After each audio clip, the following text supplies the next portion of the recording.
Here to tell us about his own experience of using the app to help himself to stay safe is our good friend Ben. A few months ago, I unfortunately found myself in the position where my thoughts of suicide were so strong and prominent that I needed immediate help to avoid another suicide attempt. Fortunately, in this moment when I was trying to think of what options I might have, I remembered that I have this app on my phone and that it might help. I didn't know whether it would, but I opened it to try it, and I was immediately able to find the section called Find Help Now, and therefore I could dial through directly from the app to a support line that could keep me safe in the short term.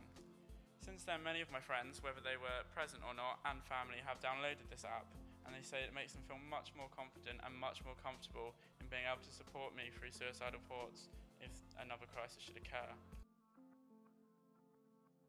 Open and direct talk about suicide is the key to its prevention. Silence kills.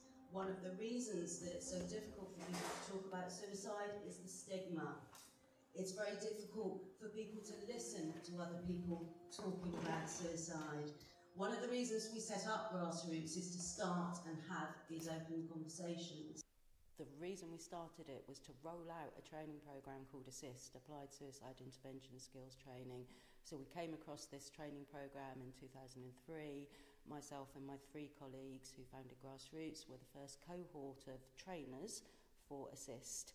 And we felt we discovered something which worked, which wasn't in England. I joined Grassroots about 6 years ago through an internship, and I suppose I was drawn to its kind of vision. I think I've grown up in a family where there's a strong belief that people should talk about mental health, and that mental health should be something that's taught in schools, that it should be normalised. We'd identified that there wasn't anything else like this. In the UK, there were various other apps kind of online, which were based in the US or kind of more international, and we realised that this could be a really powerful kind of tool for people, a real powerful resource for people in the UK. I mean, there's been some amazing feedback from a variety of different people about how the app has helped them in a crisis. It's a really kind of powerful containing force for people. I think it's a really good app because it's really accessible for anyone. It's got such important features on it, and there's such important things on there that not necessarily people who are in crisis would go and look for or know how to access. So it is all there for people, and it's all in one place for them as well, so they'll know where to go. We're on about 20,000 downloads. We're really impressed, and we're going to start nationally rolling out licensed partners program, where we want areas around the country to buy into the app, so that whenever someone, say in Manchester, wants to look for the local crisis resources, they have lists of information there. Not only do they have national information, they have local crisis information.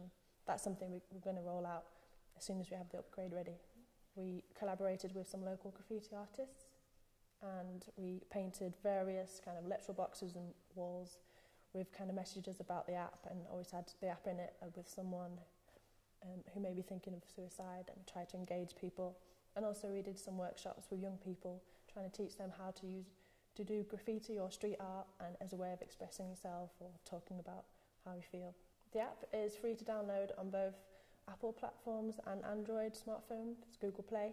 31% of people said the app had helped themselves stay alive from suicide. And an interesting fact that we found that of those people that said that the app had helped someone else that they knew, there was also 20% of people said they'd use the app to help a stranger. So someone they'd met in public, in a park or wherever, and we thought that was really great, because we want it to be something that people can use anytime with anybody.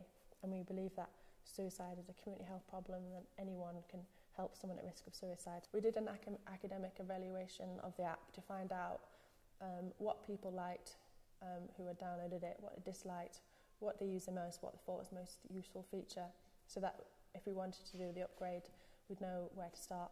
I really do honestly believe from the bottom of my heart that this is a unique resource. I can carry it everywhere I go, and it has an unbelievable scope to help people. Suicide is a difficult subject. We know it is. It's hard to talk about it, but we know why we need to talk about it. And also, so that those of us who are bereaved and have been suicidal as well are able to manage some of that shame and some of that stigma. So it is a heavy subject, but we always finish every event with a specific toast. So if you could grab anything, toast to life.